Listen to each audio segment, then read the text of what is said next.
ડેમોશિયા કંપનીમાં 4 મહિનાથી ચાલતી હડતાલનો અંત 24 ગામના સરપંચોની એકતા સામે આવ્યું સુખદ પરિણામ। વલસાડના ગુંદલાવ જૂની જીઆઈડીસી વિસ્તારમાં આવેલી ડેમોશિયા કંપનીમાં છેલ્લા 4 મહિનાથી ચાલી રહેલી મડાગાંઠ અને હડતાલનો આખરે આજે અંત આવ્યો છે। લાંબા સમયથી ચાલી રહેલા વિવાદમાં સ્થાનિક ગ્રામીણ નેતૃત્વની દરમિયાનગીરી બાદ સુખદ સમાધાન થયું છે। આ પ્રશ્નનો ઉકેલ લાવવા માટે ગુંદલાવના સરપંચ નીતિન પટેલની આગેવાનીમાં આસપાસના 24 ગામના સરપંચો એકઠા થયા હતા। છેલ્લા 4 મહિનાથી શ્રમિકોની કંપની વચ્ચે જે મડાગાંઠ સર્જાઈ હતી તેને ઉકેલવા માટે આ તમામ સરપંચોએ એકજૂટ થઈને મધ્યસ્થી કરી હતી। આજે જે અમે ભેગા થયા છે, અગાઉ પણ અમે ભેગા થયા હતા અને 27 તારીખે કંપનીને કીધું હતું કે આ વર્કરો માટે જે કંઈ કંપનીમાં બોલાવવા પડે તો તમારે બોલાવવાના છે, એને નોકરીએ લેવાના છે। આજ રોજ એવો માહોલ હતો કે જો કંપનીના વર્કરોને લેવામાં ન આવે તો કંપનીને અમે અલ્ટિમેટમ આપવાના હતા કે જો અમારા ગામમાં જો અમારા લોકલ માણસો જે ગરીબ માણસો છે, વર્ષોથી નોકરી કરતા આવેલા માણસોને જો તમે નોકરી પર ન રાખો તો કેમ ચાલે? જો તમે બહારના વ્યક્તિને નોકરી પર રાખી એ લોકોને રોજીરોટી આપો એના કરતાં અમારા ગામના જે લોકો છે, જેઓ 527 જેટલા લોકો જેઓ રેગ્યુલર કંપનીને રોજગારી માટે નોકરી પર આવતા આવેલા હતા તો એમને કાઢી મૂકો તો કેમ ચાલે? આજે કંપનીના મેનેજર અને એચઆર અને ગામના આગેવાનો તથા અમારા સરપંચો દ્વારા જે આ લડત એમની સાથે રહી ઉપાડેલી તો એમનો સુખદ આજે સમાધાન થયું છે અને કંપનીએ શિડ્યુલ વાઇઝ એ લોકોને 107ના જે શિડ્યુલ છે કંપનીને જરૂર પ્રમાણે તે પ્રમાણે નોકરી લેવાની બાંયધરી આપી છે। એકતાથી મોટી કોઈ શક્તિ નથી તે સૂત્ર મુજબ 24 ગામના પ્રતિનિધિઓએ કંપની પ્રશાસન સમક્ષ રજૂઆત કરી હતી। હું સંસ્થામાં એડમિન મેનેજર તરીકે છું ને આજરોજ કામદારોના પ્રશ્ન બાબતે આજુબાજુના ગામના સરપંચો આવેલા હતા એમની રજૂઆત માટે। એમની જોડે ચર્ચા વિચારણા થઈ, અત્યારની જે પરિસ્થિતિ છે એની બી અમને જાણ કરી।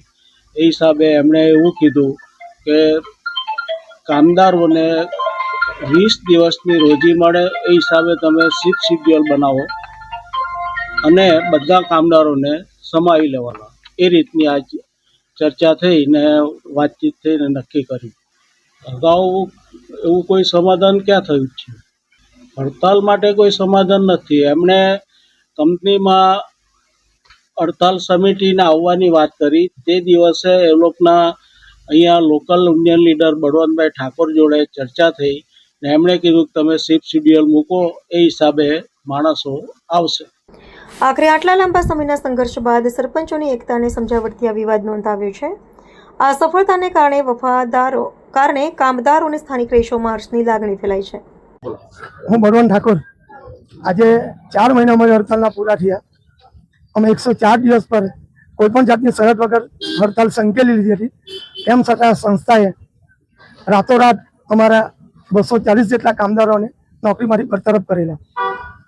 જે બાબતે અમારી વ્યથા ગામના સરપંચોને ખબર પડતા સરપંચ અને આગેવાનો એવા જે નીતિનભાઈ પટેલ ગોડોઈ ગામના, એમણે અમારી કામદારોની વ્યથા સમજીને બધા સરપંચોને એકઠા કરી 20 તારીખે મિટિંગ કરી સંસ્થાના મેનેજમેન્ટ જોડે અને અમને 7 દિવસની મુદત આપવામાં આવી અને 27 તારીખે 42 જેટલા ગામના સરપંચો આવ્યા અને અમને સુખદ સમાધાન કે અમારા 560 જેટલા તમામ કામદારો જે 243 કામદારોને છૂટા કરેલા એને સમાવવાની અને અમારા કાયમી કામદાર પર જે સંસ્થા દ્વારા જે ઘરગથ્થુ તપાસ કાર્યવાહી કરેલી એમાં હળવા પગલાં લઈ તપાસ કાર્યવાહી પૂરી કરવાની લેખિતની બાંયધરી આપતા હું મારી કમિટી યુનિયન અને સર્વે કામદારો તમામ સરપંચો દરેક ગામના આગેવાનો અને આમાં સાથ સહકાર આપવા તમામ કાર્યકરોનો હું હૃદયપૂર્વક આભાર માનું છું અને મારા માલિકો અને મારી એટલી નમ્ર વિનંતી છે, હવે પછી અમારા સંબંધો માલિક અને કામદારના રાબેતા મુજબના રહી